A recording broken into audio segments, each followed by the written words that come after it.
Hello, everybody. Hope you like the intro music.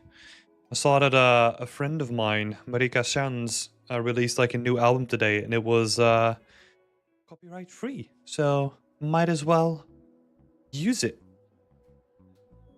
If you're interested, you can check out the link in the description down below as well. I linked you a link to her music. It's really good to chill out to. Like, this was like a very, very intense kind of playlist, right? Like, this is the last one she released, but she has like some very nice, chill working vibes as well. So go check that out as well. Hello, everybody. Hello, Anton. Hello, Alex. Dale, Sheila, Hudson, Thessie. It's good to see you all here. Hope you're all doing well. Yeah, it's time for some chiller music now. Cool music, says Sheila. Yeah, I like it. I think it literally got released today. At least I was made aware of it today. And it's epic. I would love to, I don't know, to have some like intro music or something like that. Maybe I need to talk to Marika. Hey, Damia. Hey, C Blood. How are you both doing?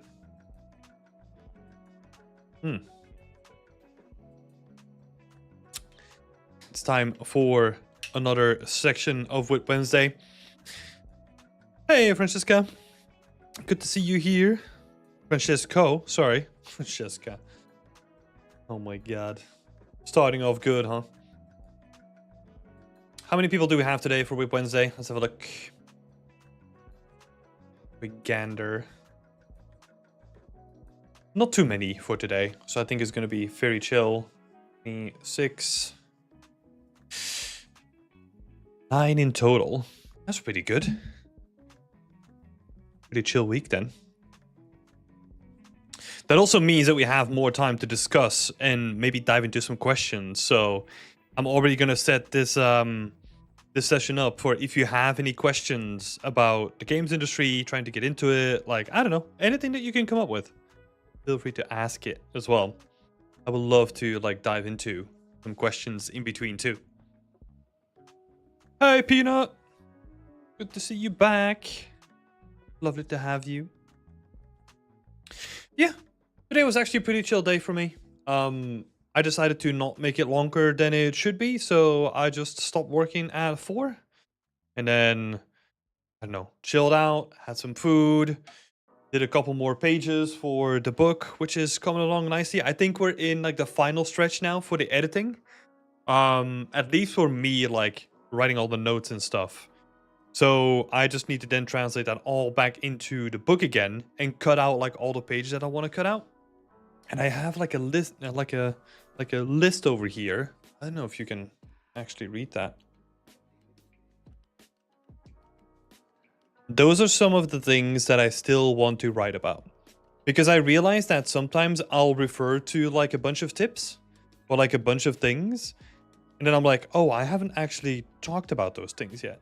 So I kind of have a list. How many on here? 8 more pages. So I think I'm probably cutting out, oh god, 20 to 30, hopefully. And then I'm rewriting or like writing like 8 pages to go back in again. So yeah. That's soft selection. I don't use that much.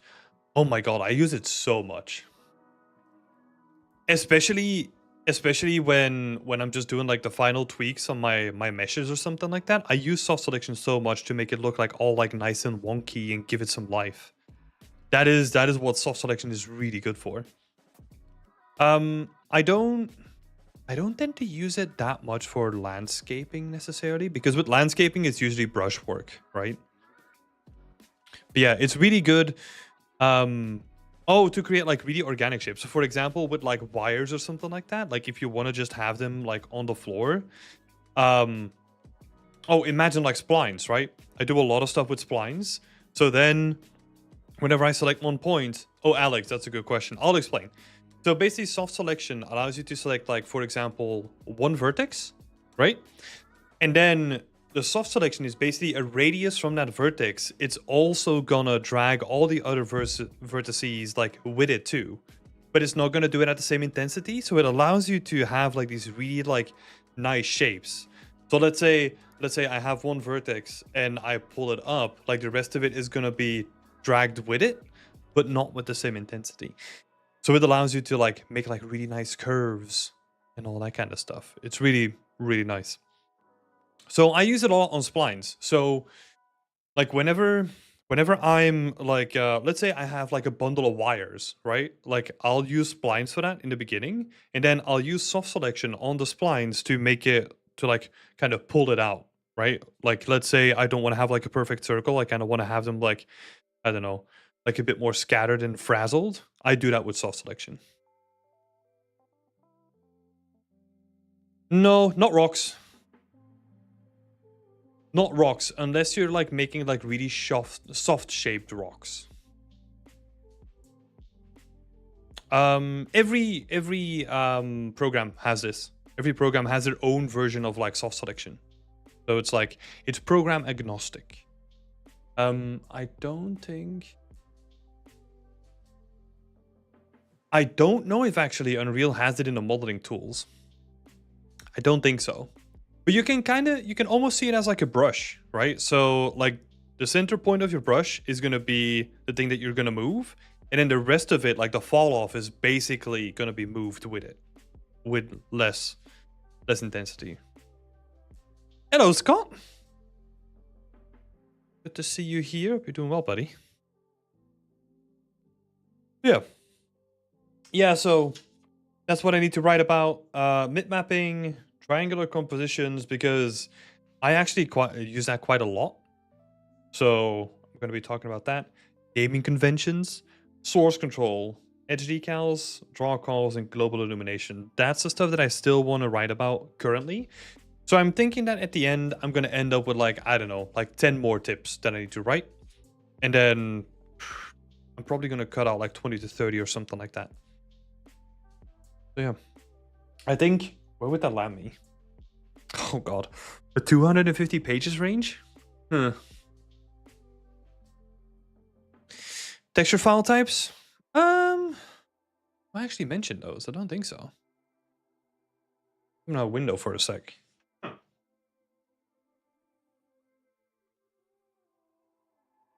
Getting warm in here. That could be an interesting one to talk about, but it's fairly limited in the ones that you use, really. And like honestly, like the more experimental ones or the newer ones, like USD or something like that, I haven't even used. So yeah, I would need to do like a lot of research. Looking forward to reading them when they're done. Yeah, thanks, Dale. I'm looking forward to having this bulk of the project done. I think the big hurdle is going to be all the images, because there's going to be like a whole lot of re-editing done. And let's say every page has 4 images, and I have to do 250 of them. Yeah, I have to edit like 1,000 images. Not from scratch, right? Because I saved a whole bunch of them, but I have to at least go through like 1,000 images. So yeah, but texture file types, I'll write it up there just to be sure. I can still decide to do it or not.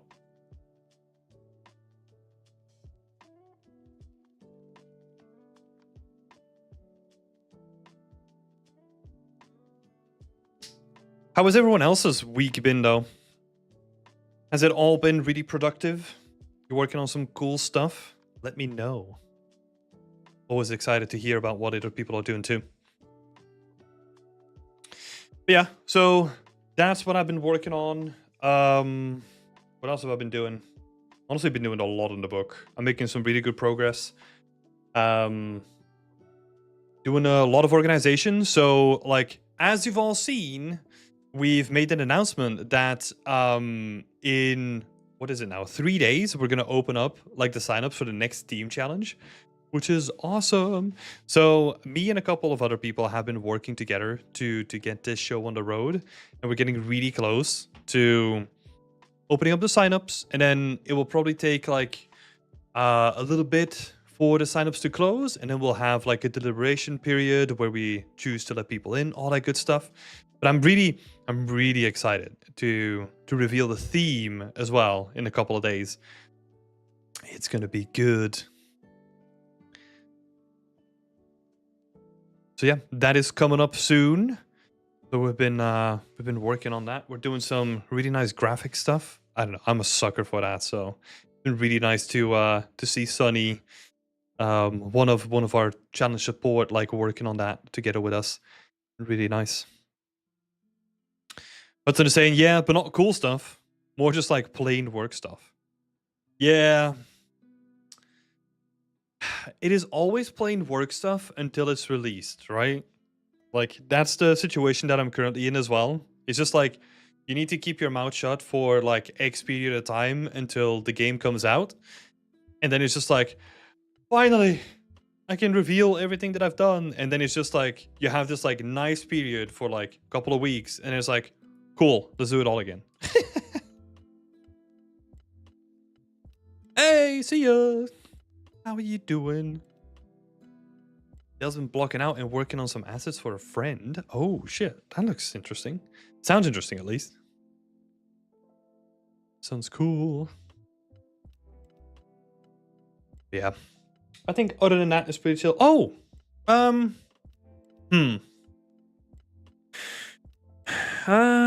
So there's this one other thing that I've been working on. How many people do we have here? Okay, not that many. It's on stream though. Shit. So the reason why I can't reveal it is because I don't know if it works properly if a bunch of people at the same time visit it. So, I'm thinking that some of you know that I've been trying out this new thing where I got like a new server to like basically to use for data storage, right? But I've also been trying to like install my own reference website on top of that server as well, which is like very experimental. It's something that I wanted to kind of work with for like the longest time. And it is actually online right now. I only revealed it to like a couple of people because I'm really trying to test like how stable it is. And I don't know. I feel like it's going to get really chaotic if I then like open it up to like everyone here.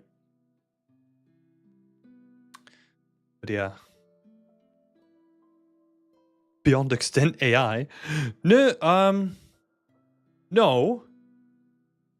But it has AI built into it to do like tagging. But it is horrendous.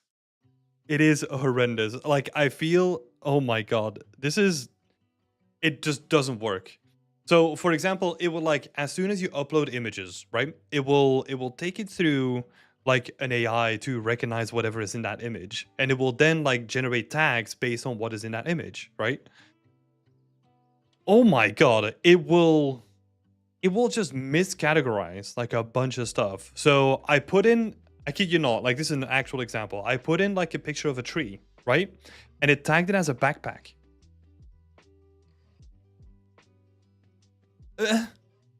I'm just like, what? Like, what the fuck? So, yeah, I was kind of hoping that that would be a nice feature, but it turned into a feature that I'm just literally going to disable because it's pretty worthless, which kind of a bummer, you know? Boop needs training. Oh, yeah. But I'm running it on like open source programs, right? And like the updates on those are like slower. They don't have a lot of funding, blah, blah, blah. So I'm not expecting that to get like any sort of traction whatsoever. Honestly, I don't care because the features that I'm most interested in is the features that I have now, where it's like you can, and this is actually quite a nice feature where you can open a map and you can see where like all the pictures have been taken if they're tagged correctly with geolocation data, which is awesome, right? Like I want to be able to recognize like, oh, this picture is taken here, and then I can like do some like local research, like I don't know, for example, like temples in Greece, right? So there's some like really cool features that are built in if you like set it up properly, of course, which are like really nice. But we'll see. We'll see. I will probably post about it in the Discord. Like, I will probably release it there first, and then we'll see how that goes. Because I have the feeling that there might be a lot of crashing involved in that. Hello, Guillaume. Shocked. Oh no, about the AI stuff. No, I said the cursed word. Any update on Javier's session recording? So Karim is working on it. He is actually probably working on it right now. So I think the last update that he gave me was that it was gonna be ready for me to validate, like, the earliest today. I haven't heard anything from Karim today just yet. So it will probably be tomorrow. And then I'll have to like listen to it, make sure that it's all good, and then we can upload it to the YouTubes. So yeah, tomorrow or the day after, I'm thinking. That's when we will release that. Hopefully, but I'll keep you on the loop.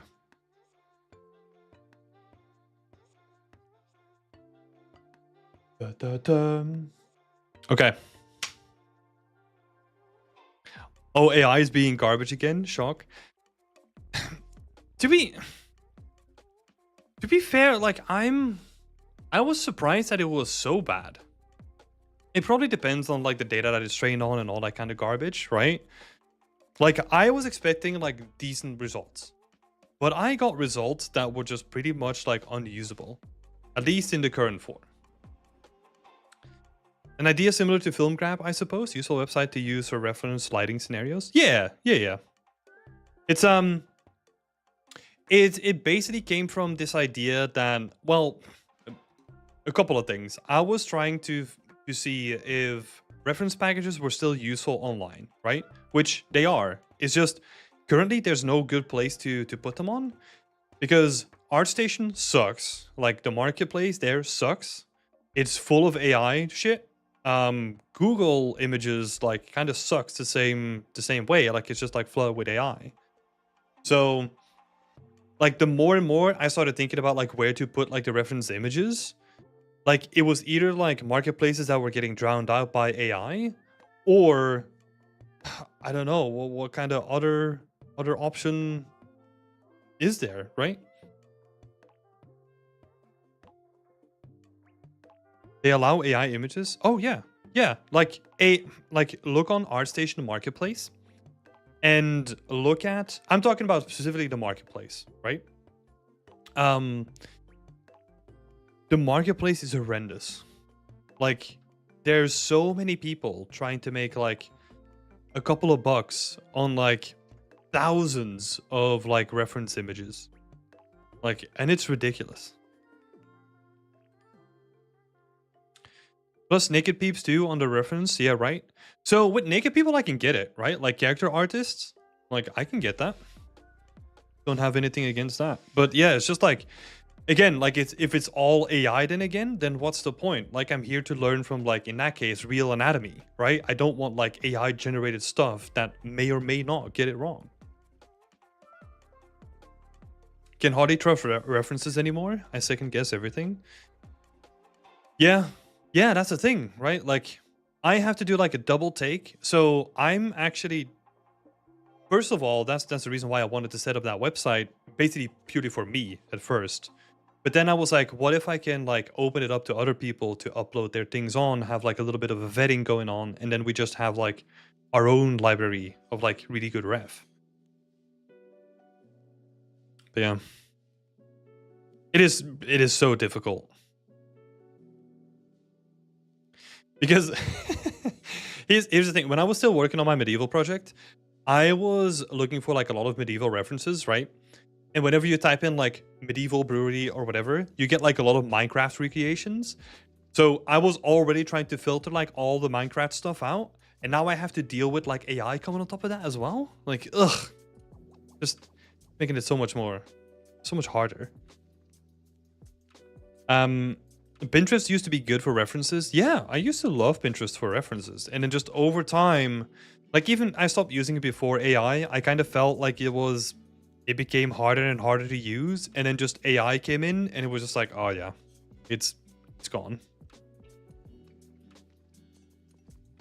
I think the majority start to recognize AI generated images, even if they are good. Well, yeah, I think that also it helps that we're trained in it, right? For sure. And I think what Shazar is saying, like AI images tend to have a lot of contrast and look gooey, at least the bad ones. I feel like that's something that I recognize immediately is that they are trained to make everything like really contrasty and really interesting, quote unquote, to look at. Where like normal images, they can kind of sometimes feel flat, but still have like a lot of value for references, right? Yeah. Yeah, I don't know. It's getting harder and harder out there to get good references unless you go to like really obscure like blogs or reference sites. Yeah. Yeah, so that's a little experiment that I'm doing, which is turning out to be, it was actually chaotic and difficult because it was a lot of internet stuff that I had to do, but I finally got it up and running. So yeah, I will share it in the next coming days in the Discord so that we can have like a little trial and see it crash live or something like that. It would be cool. Yeah. While that 2 years ago, AI is not this big. Yeah. Yeah, a lot can happen when you throw like literal like billions, if not trillions of dollars against something, right?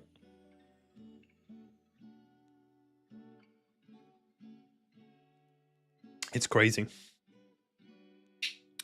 It's crazy.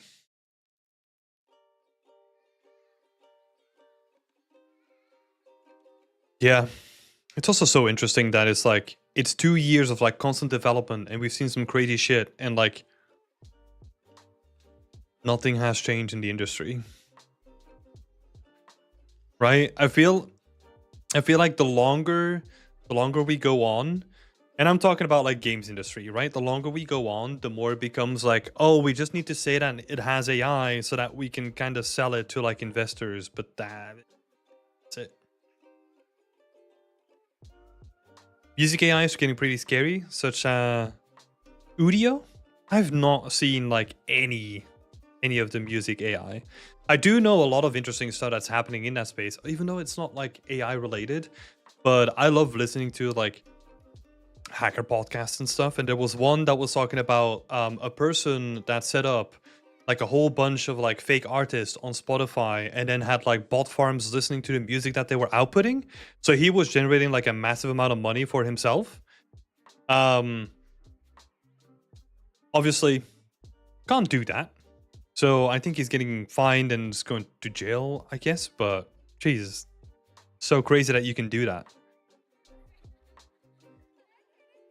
Have you seen EA's new AI system? I only saw the snippet of where a football player is like talking, right? And it's just like, oh, that's not great. Even with like commercially available like data, I bet that you can get better than the stuff that they were doing. Huh.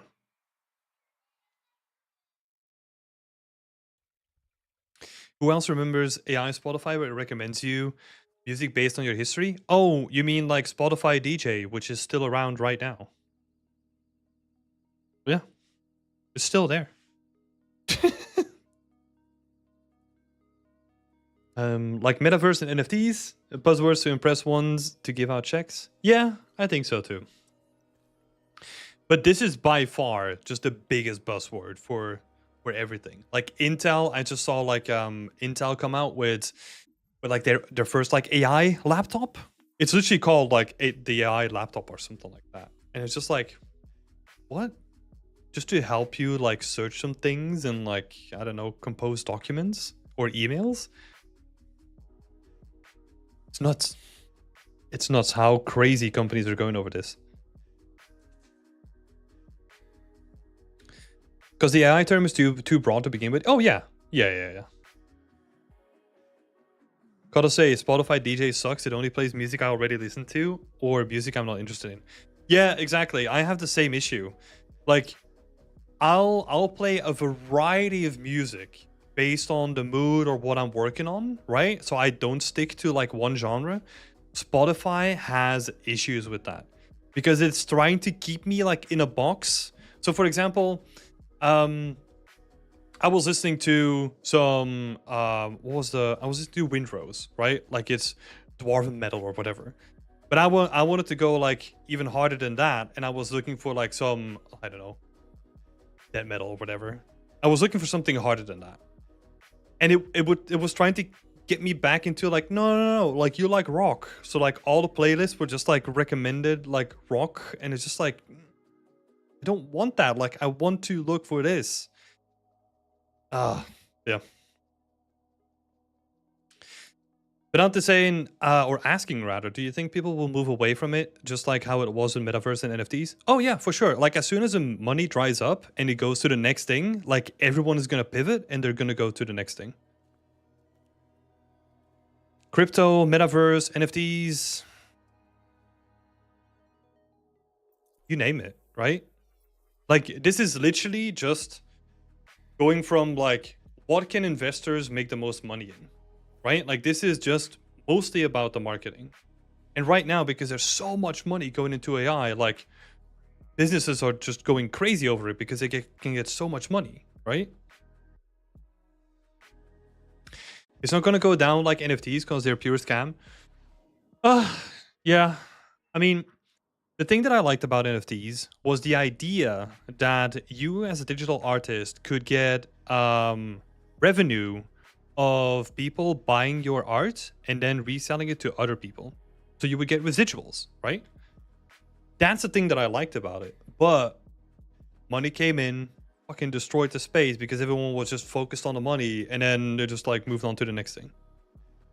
I will say that oftentimes these spaces are way more interesting once the news dies down rather than when the news cycle is like in its highest peak.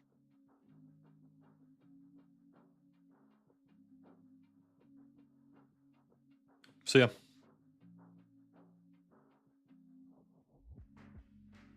Yeah, since Bitcoin, everyone who missed out are looking for the next thing. Yeah, that's true. I feel like there's a lot of fear of missing out going on too. You're right about that. Where it's like you don't need to get caught up in this like fucking train. ChatGPT really scared me. It was really impressive though. It was really impressive. Yeah. It is. I think it has value, right? Like it is a tool. Like whenever someone comes up with like a new interesting tool, like it is a tool that has value, right? Like there's like a ton of really cool stuff that you can do with like Copilot and like what is like Microsoft version, like all those things. Like they have like a lot of potential where like if you have like a bunch of data and you want to like summarize it, like that's cool. I don't have to read like 500 pages. I can just get a computer to do it, right? There's cool stuff in there too. But like they kind of always have to do like the cycle of like, oh my god, this is gonna destroy your whole brain, and it's gonna, oh my god, it's gonna take us all over, and then people just get like, so panicked, and everyone feels like they need to jump into it, and it's just like, let's be, yeah, realistic, right?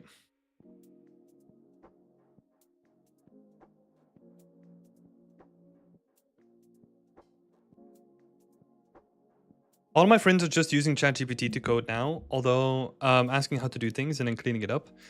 Yeah, but that has like a really, from what I've seen, right? There's a limit to that too. So it will probably be awesome for someone like me who's trying to get into coding. I have some coding experience, like I can probably make my way through it. But if you want to make something new, right? That's where it gets difficult. And I feel like the same thing happens with any sort of generative form, right? Because it just takes data that's already there and tries to like combine it.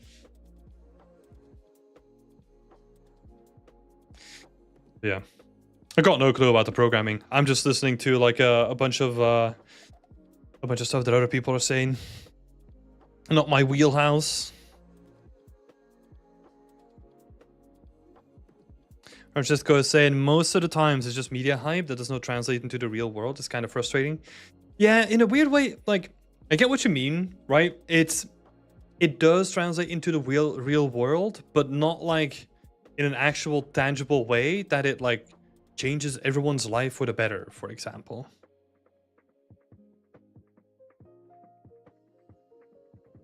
I do think utilizing ChatGPT in that way, you have to have some understanding on how to actually use it. Oh yeah, for sure. Like that's the thing, right? Like with all these like art generators and all that kind of stuff that is coming along, like you get the best results if you know what the hell you're looking for, right? So like if you want to make professional art and you're a professional yourself, like you're going to get better results than the average Joe who's just trying to generate cool images. Because you know what you're looking for, you know what works.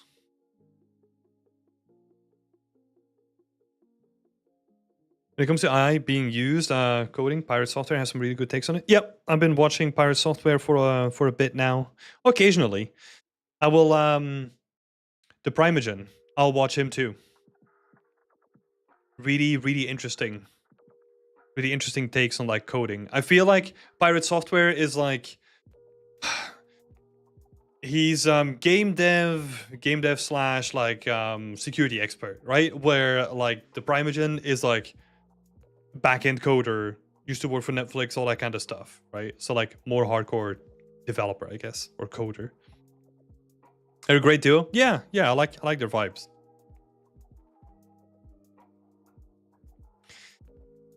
So Rizzle is saying, how long before these AI image generators run out of things to train itself on and just trains on purely AI generated images and uploads on itself? Well, yeah, that's like the big issue that they're running into now, right? Is that you cannot train an AI on like images or like stuff that is generated by itself because it will deteriorate like the actual model, right? Plus also people are becoming like more aware of how to poison like actual data sets too, right? Like for example, if you use glaze on your artwork, that can actually destroy like how like an AI will interpret like how an image is generated, right? And it will like miscategorize it. So this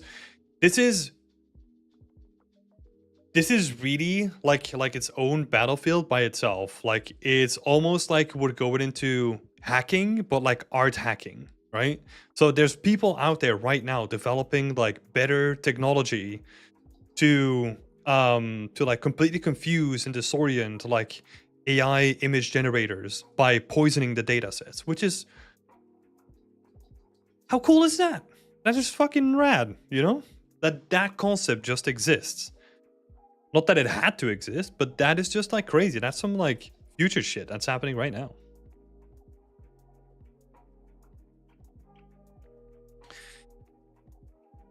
Yeah. Yeah, they use some weird filter. Yeah, because everything comes down to mathematics, right? So, and I'm just a layman when it comes to this, but everything basically gets turned into like some sort of like mathematical noise. But if you can change that equation, that fundamental equation, just by a little bit, like it will completely rock like the fundamental element of that equation, and then it will build onto that equation and turn out something wrong, right? Oh yeah, AI channels are everywhere now. Yeah. It is pretty fascinating. It's kind of headache to keep up ways to counteracting with it. Yeah, it is.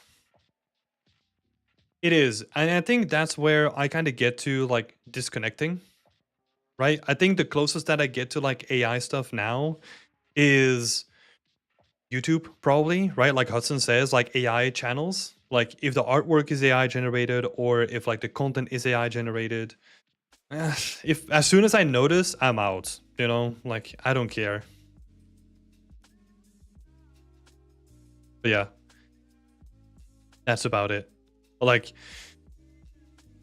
yeah, we, in a weird way, we just have to go back to basics. I think there was like a quote from someone who said that like books are gonna get like more popular than ever just because of AI. And I'm like, huh? How does that work?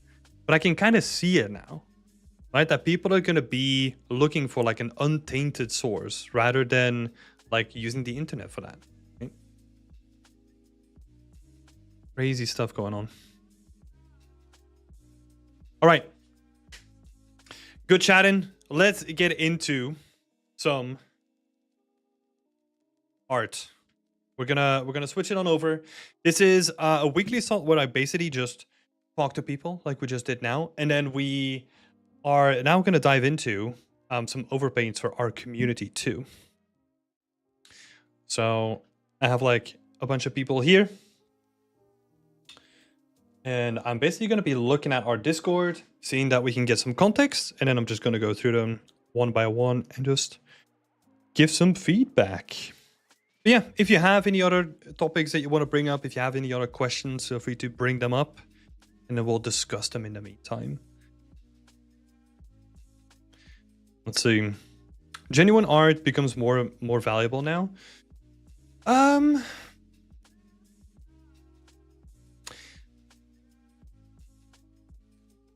wonder. I wonder if that is true.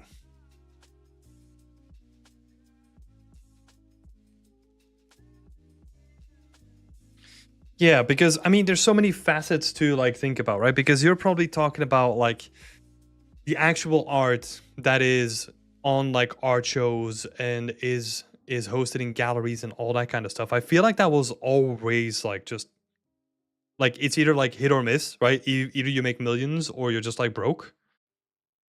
So I'm not sure if that's gonna change too much. I think even there, like you could actually look at like digital art becoming more and more popular, right? So for example, Beeple, who for better or for worse, like kickstarted the whole NFT craze by selling like his 1,000 Days project for like 66 million or something like that, right?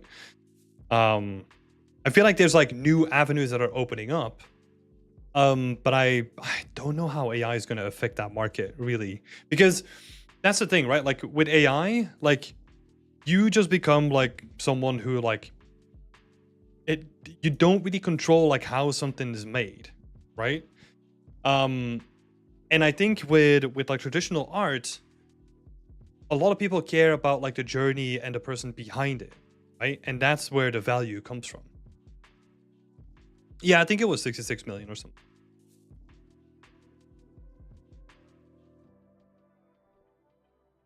A physical book can't be altered, just rewritten and republished. Yeah, exactly. I wonder whether AI won't widen the gap between technical tasks that can be automated, which doesn't seem negative to me, and the conceptual dimension of a job, making it more valuable. So from what I know is that is actually the first, from people that I know in the industry, the first people that I talked to that actually got in touch with AI were the concept artists, right? Because the first thing that got shown was like Midjourney, all that kind of stuff, right? So I know a bunch of people that actually use AI in their daily work now, which it becomes like really tricky to like avoid it, right? Because think about like the content aware fill, already a thing, existed before AI, but now they just added AI to it. So yeah, is that like an AI altered image now? Like, and like more and more of these tools are going to be AI driven, right? Whatever that might mean for that specific tool. So yeah, in the concept art dimension, I think that's where I saw like the biggest impacts compared to like some of the other stuff. Because I can guarantee you,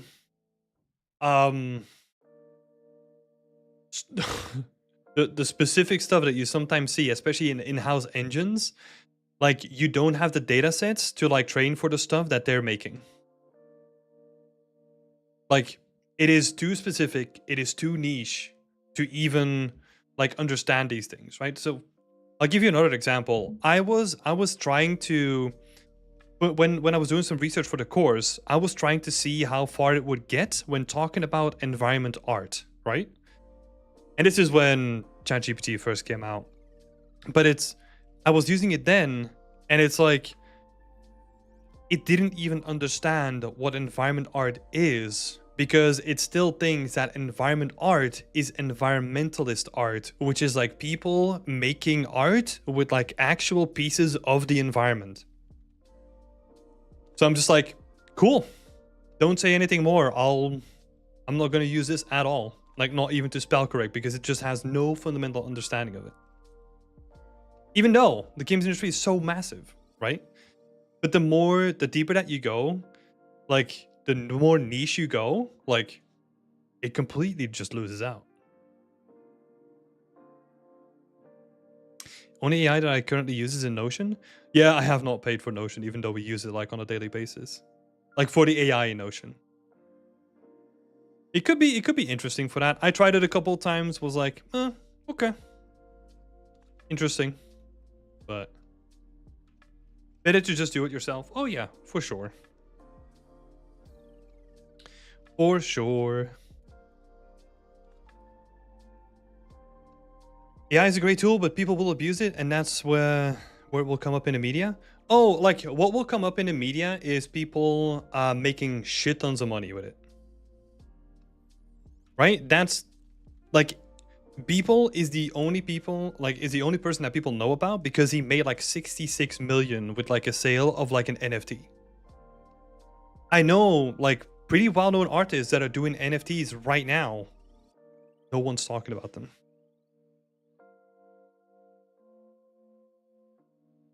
Yeah.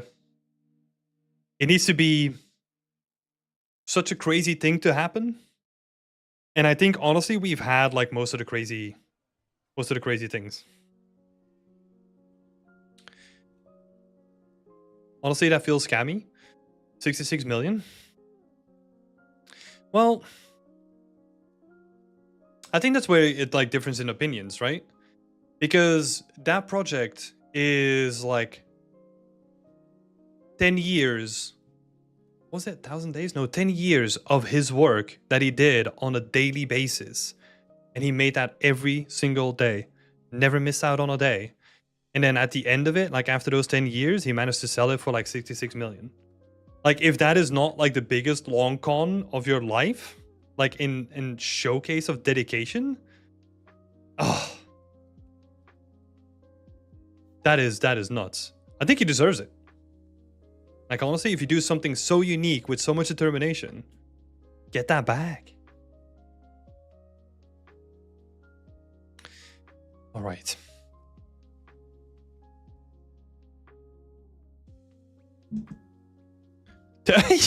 Yeah. He became an instant success. That is so true. I think to be fair, that's probably what a lot of people that are not art related, they saw that and they were like, oh my god, I'm going to become an artist, right? But they don't know the backstory of it.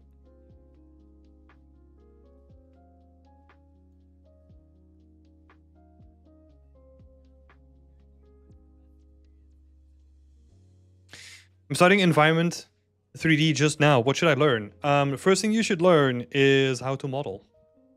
If you're talking about like your big thing, learn how to bake a high poly onto a low poly mesh. That's where I would start. Okay, talking about starting. We're gonna get started today with Francesco. Spend some time working on a scene and created a few modular assets for an industrial building. I'm unsure how to fill in the building. Let's see. For feedback, what do you think about the composition and the scale? This is taken from, there was a, where did I read it? The Order 1888. Yeah, that's a cool game. I just recently, honestly, watched like a playthrough of that, which was really interesting. No, I think this is cool. I like the proportions. I would still love to see like what we're focusing on, right? Like how are you gonna make this like stand out and interesting? I think when it comes to the concept has some really cool stuff where you're gonna have like the sign here and then there's gonna be light that's gonna come outside of this window, right? So the focus is ideally gonna be on this window over here, which is pretty nice. So that's sort of gonna be like your focal point over here, right? And then maybe you could use this from the concept as well, where the doors open and you kind of see some like steps going in. Because that is like, ooh, what's in there, right? Like a mystery.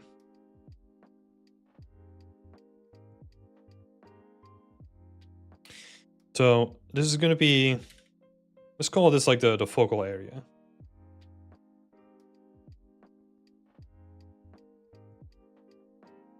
So I think that is all right. And then once it comes to like the scale, I do quite like the scale. Let's have a look at some of the concepts again.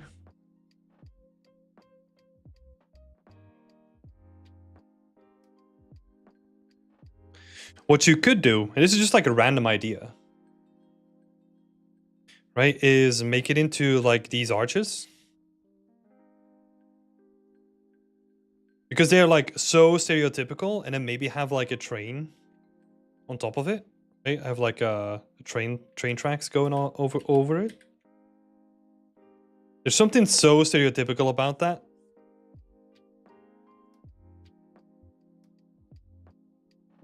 Like a little train tunnel that you have going on. I also take inspiration from that train tunnel because you kind of have like some signage in the concept art that kind of looks like it, honestly. And then you can fill up this space with like, I don't know, whatever you want to fill it up. But the scale of it feels fine. I think if you want to make this space like feel a little bit more interesting, you could like shrink it down just a little bit. Right? So that it's like, it feels like a tight alleyway.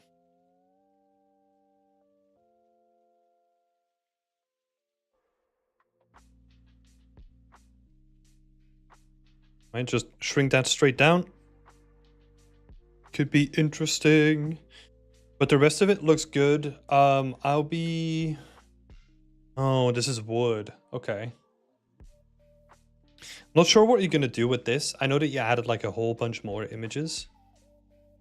See if there's a relevant one. Because currently from this angle, I'm just like, I'm questioning what this is gonna be, right? Because I almost imagine it to be like a wooden structure that has like those stereotypical like beams under it, and then has like a staircase going down or something like that, right? So it's kind of like the back entrance to this building. Or you could make it a bridge, but then make it like really nice and bridge-like. Thinking about moody lighting, maybe some blood coming down from the stairs and the snow. The open door is definitely a big storytelling element. I'm definitely implementing that. It doesn't have to be like blood or like anything extreme coming down, right? But yeah, definitely storytelling. Try to do something here, right? It can just be like, it can be more about the building itself as well, right? Where if this is like in a back alley, I'm thinking about like a city that is really downtrodden, and this is sort of like a safe haven for like the vagrants that are just like strolling around like in these like back alleys, like looking for a place to just like shelter in the winter, something like that, right? If you want to make it more moody, that's also good. That's totally your choice, right?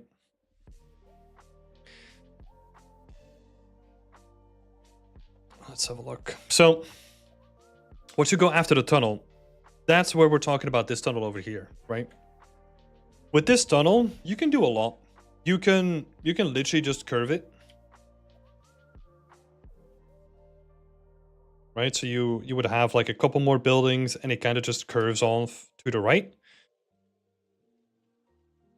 This is like the cheapest option, right? Because then you don't need to make like any of the buildings. So you could potentially do that. Have like, I don't know, a couple more houses or something like that here. That is the cheapest option. I think this is also gonna help with like making it feel like a tight alleyway, right?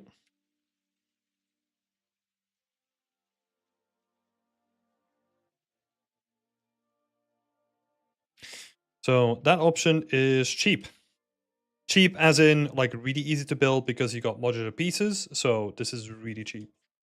And you don't need to do that much set dressing because it's like the minimal amount of space, right?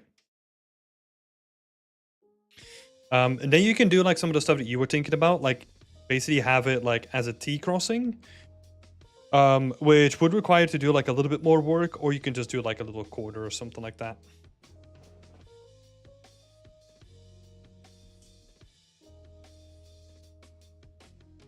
But the more that you build, like the more that you have to dress it up, right? So try to make it cheap for yourself, because also you don't want to spend too much time, or you don't want to add like too much detail here, because this might be distracting as well.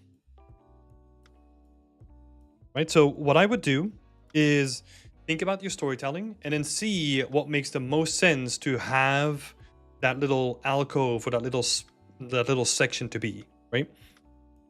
Because you could almost make that like a very Victorian slum like, right? Where there's a bunch of dirt, a bunch of grime and all that kind of stuff on the floor there, and there's people sleeping on the floor. But if you add too much, you're gonna distract from where you want the attention to be for people, right? So that's why like a block out is really important, right? Like try to get all those elements in like a really early state, and then see how much detail you're adding in certain spaces, or if you need to remove it.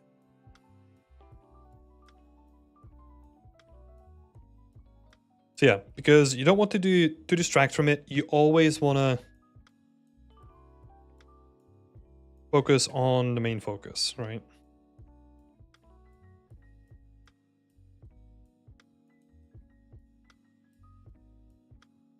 Focus on the main focal points.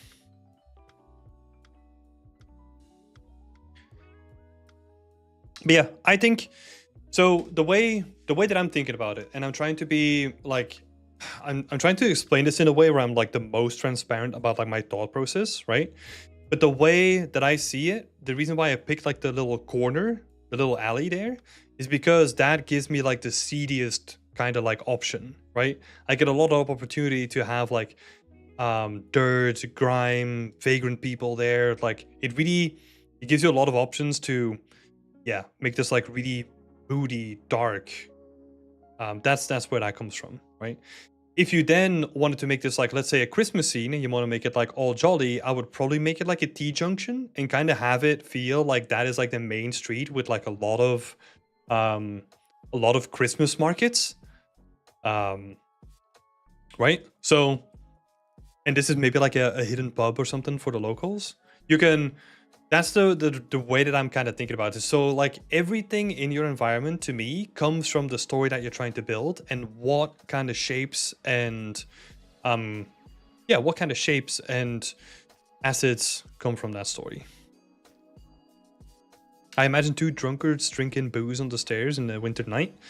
I don't know why, but for the I focus more on the stairs. It's like fighting between the alleyway and the stairs. Yeah, but that's also because currently the alleyway is really light, right?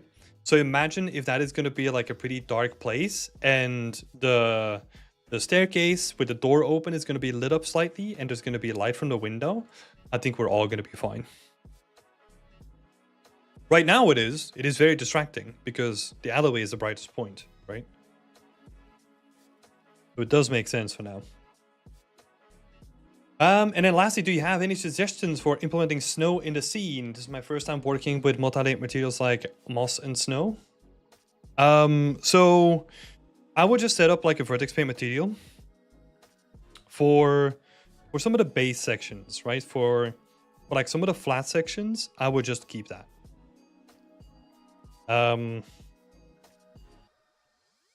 Because the snow is going to be a combination of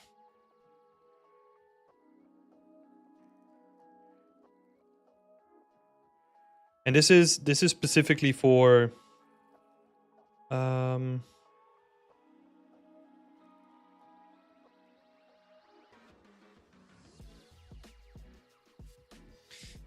and flat sections. And then the way that I would break it up is I would probably have snow meshes that I can place on stuff. For thicker snow, right? Because with snow, you're trying to like layer multiple layers, right? So let's say we have like a street, and let's say you have like multiple people like going through the street. that means that, like, let's say the middle is going to be almost clear, and then you're going to have like some snow flurries, and then you're going to have like really thick snow like on the edges, right? Because people are kicking the snow. So that's the way that I'm looking at it. So the really thick snow would be number 2, right? Because number 2 is like the snow meshes for deep snow. And then you have the other 2, like these sort of sections, like the really thin and like the thicker kind of snow. You can do that with vertex paint. And then blending those 2 together is going to give like some good results. There are some more procedural ways that you can make snow. For example, I know that there are ways to generate like snow meshes, and you can also use world position offset. That might be something to look into. So WPO, which the world position offset is gonna help you in actually offsetting like the mesh visually, right? So that can help. It is somewhat more tricky to, well, it is a bit more technical to set up. That's why I'm saying it last, because it is more involved to set up, where like you can really easily get away with like vertex paint and like snow meshes if you wanted to.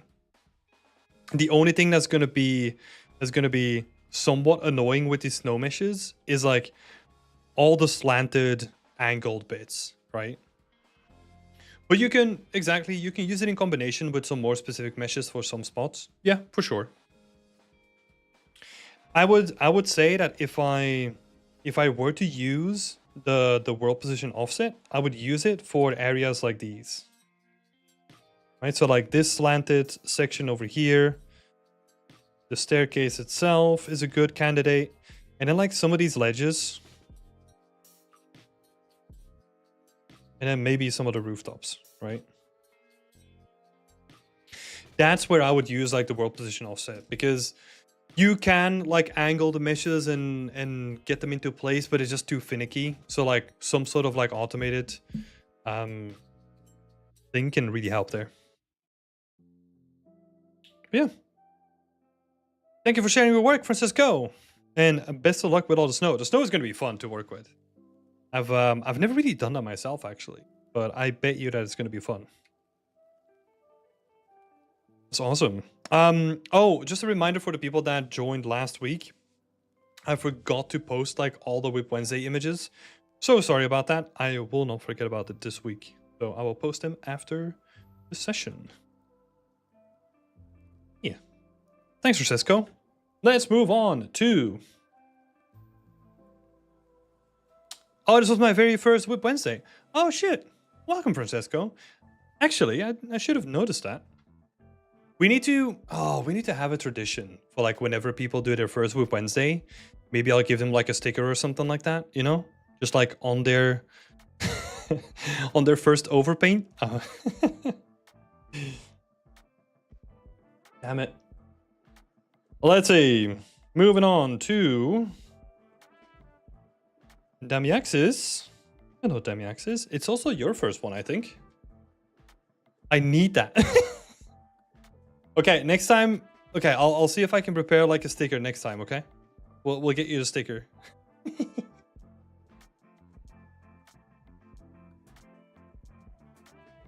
Welcome, Francesco. Oh yeah, that's awesome. Shout out for welcoming other people. That's nice. It is my first time. Welcome, welcome. Cool. Let's have a look. So.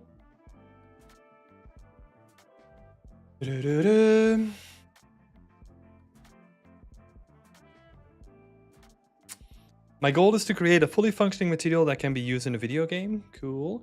I'm open to any feedback to improve it. Okay, so some general feedback. A recommendation that I can give for next time is try to ask questions, right, for these Whip Wednesdays, because the more specific questions you ask, the more specific I can make the feedback as well. So that's just a thing for next time.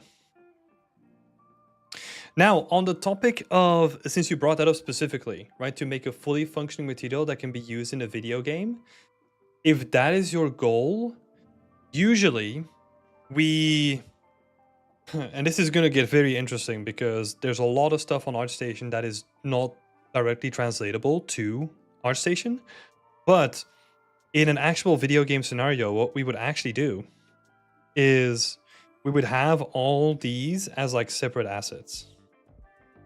Right, so like this little pothole, this little guy over here. The decals could be randomly scattered, some of the road markings.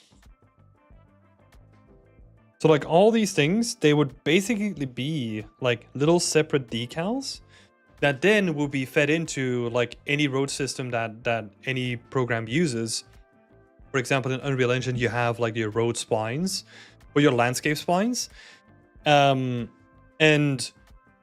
you can then kind of set that up in a way where it would like automatically like just scatter like a bunch of decals and some random stuff on top of your base road spline, right? So that is like the general way that this will be set up in like an actual game. Just to give you some context. Because let's say, for example, what would happen is if I make like a really long road, right? What is going to happen now is that your pothole is going to repeat every couple of meters, right? So it looks really nice in like a single screenshot. But if this road was longer, we would see the pothole repeat, right? So that's usually how what you would try to avoid, right? So that's why breaking it up into like multiple pieces, having like the asphalt as like a separate thing so that we can just have like a straight road and then use those individual decals and like potholes and whatever to like create variation in that road. Because if we do like another paint over, right, is let's take two roads.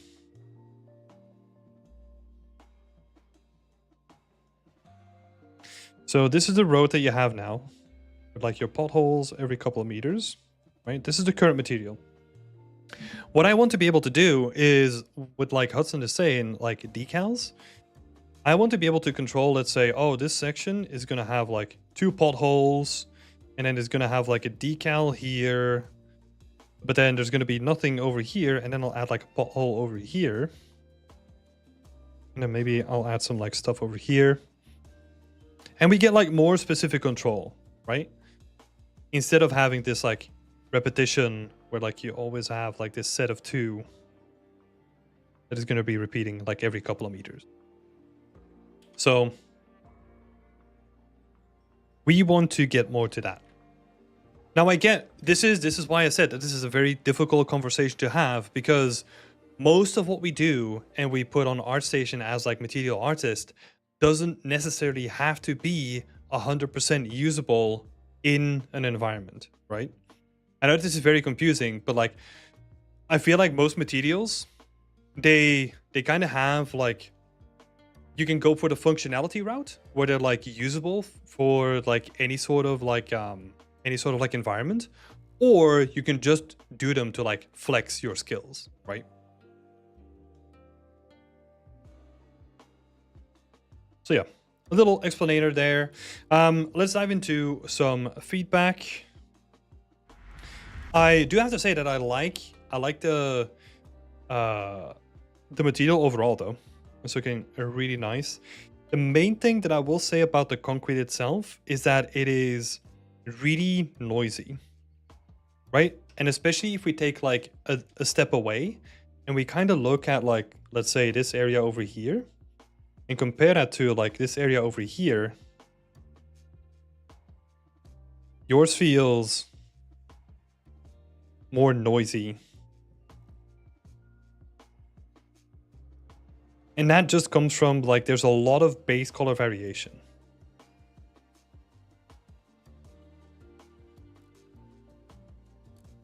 I mean, it can honestly be two things. So like either one, too much base color variation, or the scale of your individual pebbles is too big.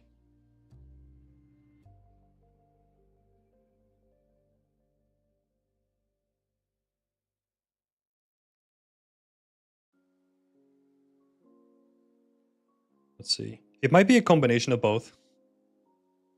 But that's the thing, right? Like you kind of want to make it feel like nice and grainy. So you kind of want to have that surface definition without it being like super distracting and too noisy.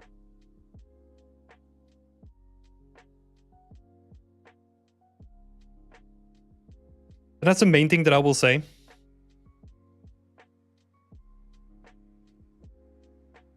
Then I think Francisco actually gave like a bunch of really good feedback already. So that is awesome. Thank you for doing so, Francisco.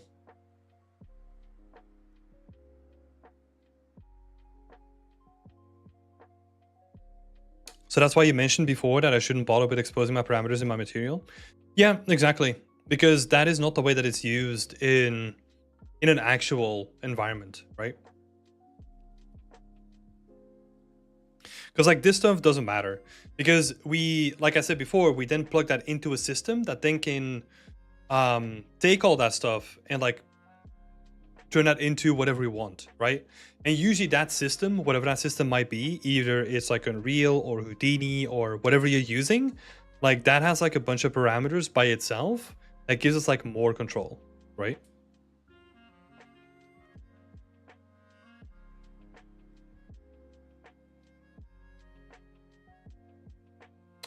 Yeah. Overall, looking really nice though. I like the presentation. The little shadow caster on top of it always helps. This shot is like really nice and clean. If you wanted to give it like a little bit more detail, like try to offset some of these edges like slightly.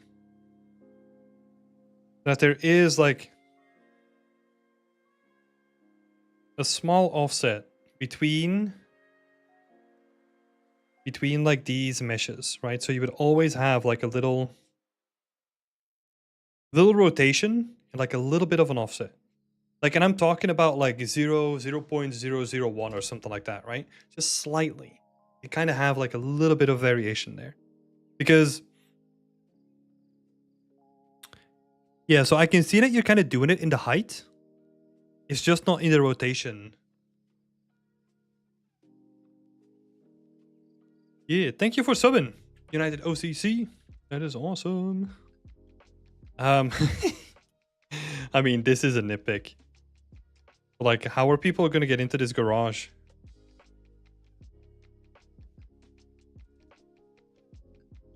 Right, the garage is currently being blocked off. No. Yeah. This is awesome looking, though. I like it. So thank you for sharing your work.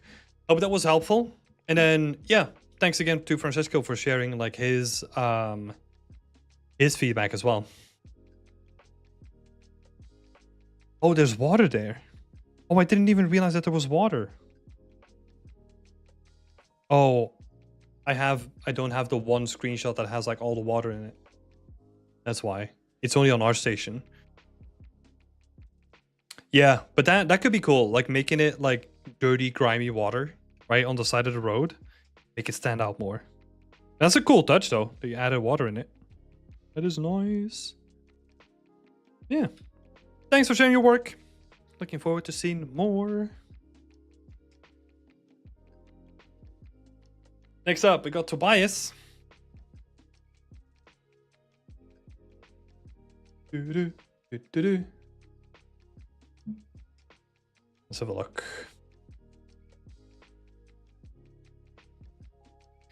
Let's not jump in Discord chat. Been working on the small church chapel scene for a while. Feedback wise, I'm always open to generalized feedback about anything, but would appreciate getting an idea on how you feel about the set dressing. It's something I realized recently I perhaps have less experience in, and I haven't shown much in my portfolio. Oh, we were on the wrong person here. Tobias. There we are.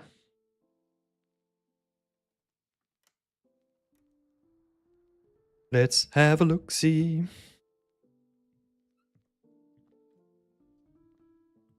Yeah, first of all, really interesting scene. It has come a long way since I last saw it. Nice colors already. Yeah, nice and spooky. I like it. This is not going to be about the set dressing, but I kind of want to have like a brighter core in the middle. Diablo vibes? Yeah. I kind of want to have like a gradient going on, right? So that you have like the current color feels good for like the outside pieces, but I just want like a little bit of a gradient going into like the middle section.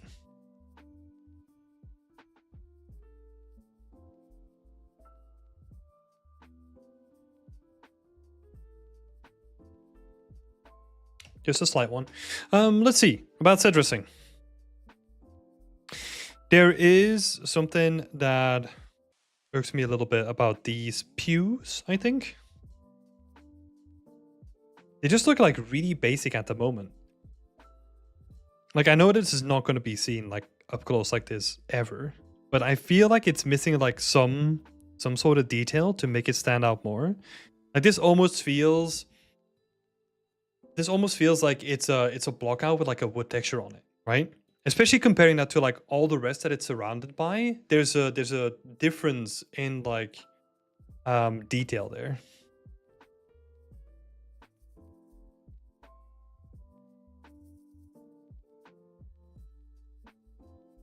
And that is, you can solve that in like multiple ways, right? Just adding like a little bit of model detail into it, like maybe working on the texture a little bit. Like it doesn't need much, but yeah, like Shazar is saying, no wear or dirt. It's very uniform. Yeah, I think so. Also, like the shape itself to me feels like, I know that some of them are like really basic, right?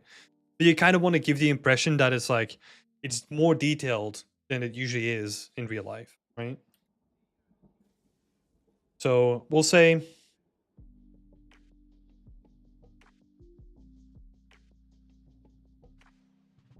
the texture model feels pretty basic at the moment. Then onto the set dressing. I feel like you got some solid layering going on already. I like this tapestry. It's looking nice. Oh, there's some cool opportunities here though. So one of the cool opportunities here is, for example, where you have like this stain, right? This wet sort of stain going on. That looks awesome. I would emphasize that effect happening on the carpet as well, so that the carpet is wet. I think it is sort of happening, but I think you can really push that more.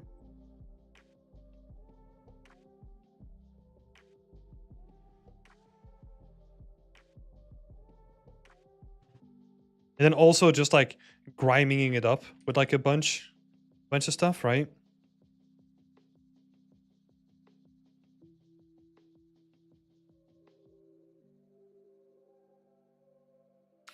Especially because it's going to add to the context that it's surrounded by, right? So that's where like this little puddle, oh my god, like those sort of details like really make it for me, you know? Like having the wetness like soak into like the carpet. And then also on the opposite side, you have like this really nice looking dirt pile. Have like dirt like spilled onto here as well. Not as much as here, right? But I kind of want to see the effect of like the way that I'm kind of looking at it is like, oh, the carpet got like swooshed over first, and then like a side of the church collapsed, and it kind of just like spewed like a bunch of dirt like all over the place, right? So I kind of want to see like more dirt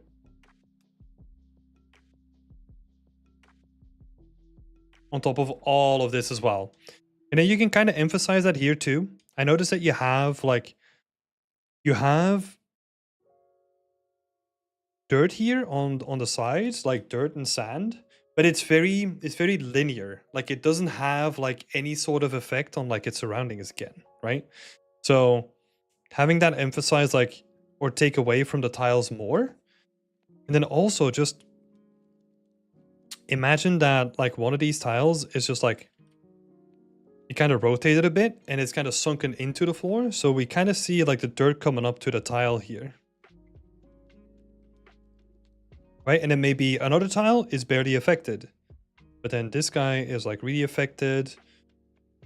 Right? So emphasizing all that stuff like a little bit more would be really cool. And plus, once you have that kind of set up, like use that to your advantage. And wherever there is like something that can basically stop dirt from like flying away by itself, like just paint around those areas too. Like maybe less opacity, right? But kind of try to vary those little spots too.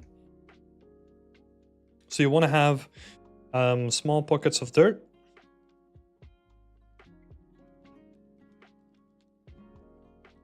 And then emphasize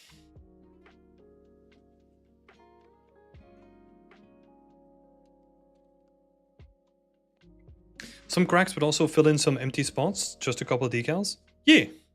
Yeah, exactly. Like those small things, like they make a huge difference.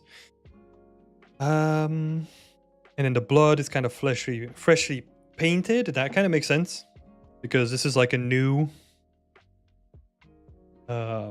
ritual that's kind of getting started, right? That is looking cool.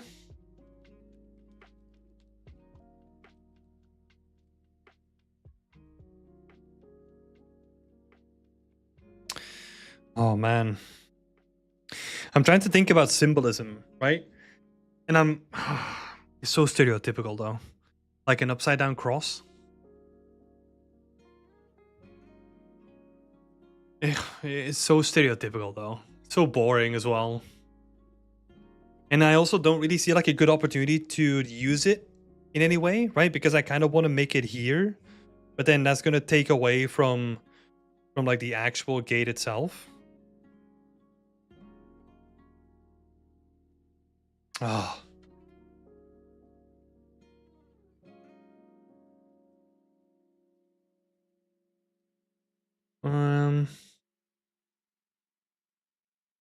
Yeah, I'm still looking for an opportunity. Maybe, nah. It's just an idea. Not worth pursuing. Let's stick with the set dressing for a little bit.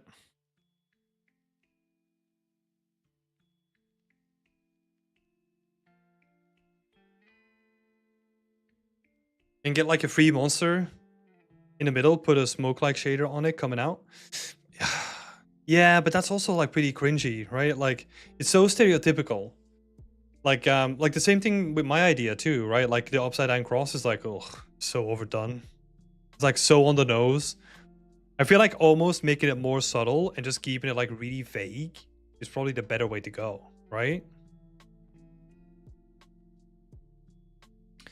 Let's see, what else can you do? I think a lot of stuff can still be achieved with just like more dirt and like more painting, all that kind of stuff. And honestly, trying to get more out of like the textures that you already have, right? Like some of these tiles, like just having them like broken up and cut up like in actual geo and kind of have like little pieces of rubble, that could add so much here. Because then once you have like one piece of rubble, you can then use it to like emphasize like other areas, right? You can just like throw those little pieces of rubble in everywhere to sort of emphasize like certain areas, right? Because what I really love is that you have your big shapes and you have like your really small shapes, but there needs to be something in between, right? Where we kind of have like these sort of pebbles or maybe some broken wood as well. Like for example, this guy here is a great example of it, right? Big plank, awesome. But I kind of want to see like little splinters and little bits of wood, right? Where I can imagine that like a pew just got like freaking smashed to bits. And this doesn't take too much time, right? You basically take the textures that you already have, you make like a couple of like splinters and chunks out of it, and then you just like scatter them around in like little clusters. Or if you're lazy, you can even use like the foliage tool, right? To just like paint like a bunch of stuff. You can do that too. But I would definitely say Hey, thank you, Yoku.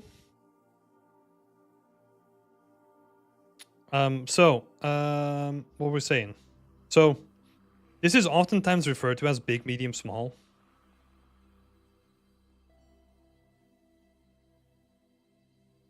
Right? Like, you have your bigger shapes. Like I'll oftentimes give this example where it's like, kind of have like your big rock and then your medium rock and then you have like small pebbles, right? Something about that transition always just feels nice. You know, obviously, quick example, but you just need like more medium shapes in this.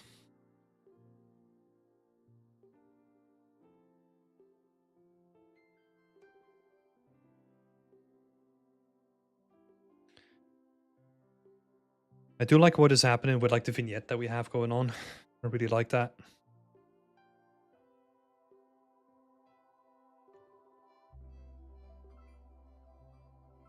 That's a good choice. But yeah, like honestly, that's what I would say about like the set dressing, right? Try to blend things together just a little bit more. Make sure that like you got this cause and effect going on between like different surfaces, right? Like the wet carpet. Oh my god. There is something about like having spots of just like, well, we're basically just looking for roughness, right? Because this environment is very, very dull, as in a way of like surface response, right? So we can really create some interesting spots to just like vary it up by just like bringing out the roughness in some areas. The blood is a good example of that too. But like some areas of wetness, like they can really help you make it stand out. Chai Excel, hey, you cool? Thank you. What can you say about the trees in God of War in 2018? I'm not sure. I haven't played God of War 2018. I got no clue. They're so cool. Looks like they're made by hand or with the help of Houdini. What do you think? It will probably be a combination of sculpt and speedtree, probably.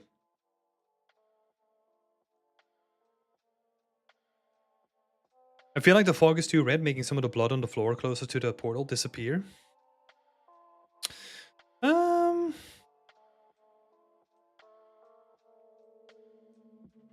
Yeah, I feel like... No, I see what you're saying. I don't think it's like image compression necessarily.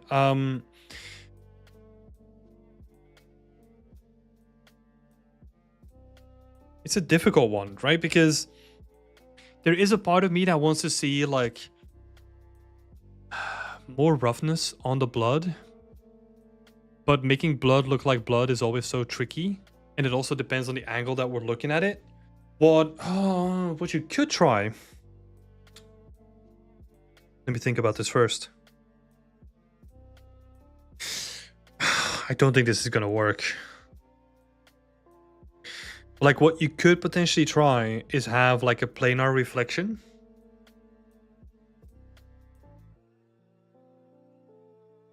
But that's gonna, I think that's gonna affect like the whole surface though. That's the issue. There must be a way that you can like, I'm sure that there is a way to like say like, hey, only affect this surface. Because what I'm looking for is basically like Francisco is mentioning too, like just some more roughness variation on the blood itself, right? It could be really interesting.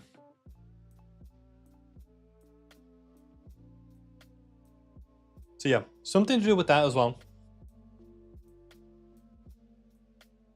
Oh, and then United OCC on Twitch. Hello. Good to see you chatting on Twitch. I like it. I learned how to make props. I really want to make my first environment piece, but don't know how to choose a concept, so not to copy anyone.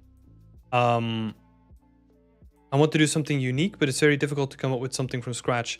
Don't do something from scratch. Just take a concept that you really like. No one cares about copying anyone else, and you can always put your own spin on it, right? But the way that you need to look at it is it's better to start with something already in your pocket than starting from scratch. You can always just do your own thing on top of it, right? So what I tended to do with like all the concepts that I picked is I would just take the concept and then I would like change one big thing about it, right? So for example, I don't know, the main building or whatever, right?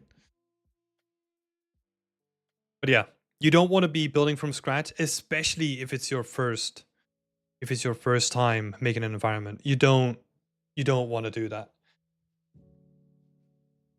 Try Guy Excel. That's a good question. Members can get feedback from me on a weekly basis. So I do this every week. Every Wednesday, I'm here. And as a member of our community, which you can find in the description once you join up and get access to our community, you can get feedback. I don't know. Feels like it's just about the red light, the red fog, and the red blood. There is a lot of red going on. And I kind of like the way that it's currently set up. It would be something to look into though. Like, let's make a note.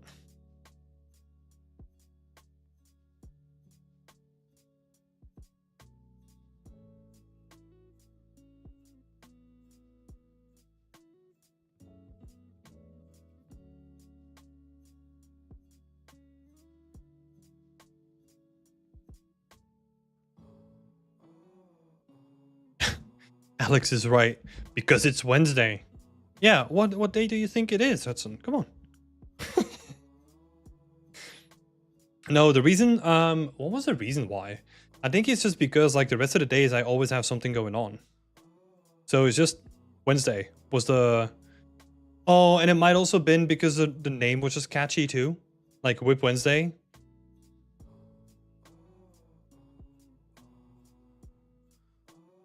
Sometimes I don't overthink these things, you know. Let's see, what was the other thing that I was saying? Oh, the last thing that I'll add here is try to make this like less uniform. Let's see, what is a good way of doing this?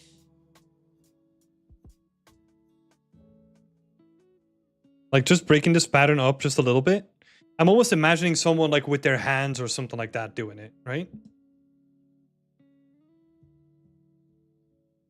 Oh, Francisco is saying, I noticed that the book is empty. I think the book is still a block out. So Tobias is still working on that.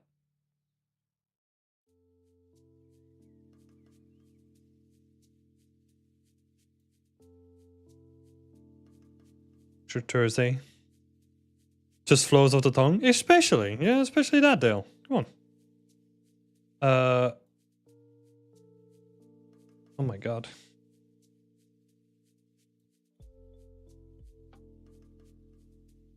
Oh, this book you mean? Yeah, I think that will be filled up as well. Didn't even realize that. Cool. Like I said, foreground elements, they're looking nice. I think once you start adding like a vignette to it to make it like slightly darker, I think that's going to be really nice too. But yeah, I like the whole setup of the scene. It's looking cool. Yeah, especially because I know it from when it was a small baby, you know? So it's good to see that the scene is finally growing up. Says the guy who's still working on his medieval scene for like, I don't know, 4 years now or something like that. Crazy. Yeah, thanks for posting your work, Tobias. Let's move on to Thomas. Thomas is asking, open to any questions or feedback around the lighting, as well as the decals. How can I improve the lighting? How might I go about making the scene a little bit more interesting with what is already in it? A little stumped, so I might try to move on to material blending to hopefully amend those issues. I'm still working on it. No, it's honestly been like, I don't know, since I started working now. Damn, The Witcher 4 is taking a while. It is so funny. Like, people keep making this joke now where